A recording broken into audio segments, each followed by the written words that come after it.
I had a freckle on my shoulder that it got a little bigger. It wasn't painful. It was no discoloration, nothing crazy, but I just figured let's go check it out. For 29-year-old Brianna Kayali, that decision may have saved her life. Doctors told her that freckle was actually melanoma, a serious type of skin cancer. And I just was like, how can this happen when I'm so young? My husband and I were going to try for a baby and within the year, but obviously that's going to have to hold off. Instead of preparing for motherhood, Kayali prepared for treatment, which in some cases can last months or even years. The doctor told her she had two options, pills or immunotherapy. And immunotherapy, the one I'm on is called Keytruda.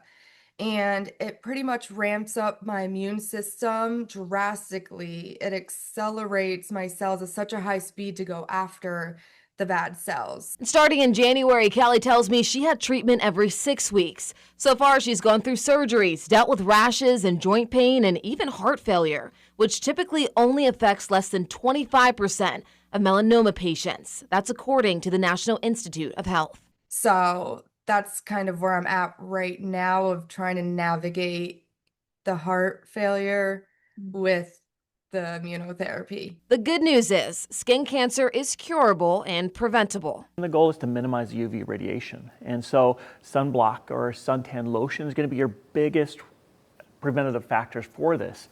And we usually think about an SPF of 30 or better. And SPF clothing, that's a huge one. UPMC health experts also say the people most at risk are those people who blue eyes, green eyes, blonde hair. You know, you're more likely to have more of those UV radiation effects on your skin, and you're more likely to develop a skin cancer than other people. But what should you be looking out for? So basal cell carcinoma is usually a little pearly nodule. Squamous cell carcinomas usually start small.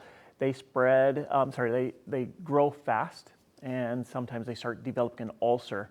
And the melanoma, it's usually just a little pigmented lesion. And if you think cancer only affects older adults, that's not true. UPMC tells me a recent study shows that melanoma is now the third most common cancer in people 28 through 30 years old. My biggest thing that I've said through this is don't freak out until it's time to freak out. I've been told if you're gonna get cancer, this is one to get, even though that's so weird to say, but this is one that can be cut out. This is one that can be monitored.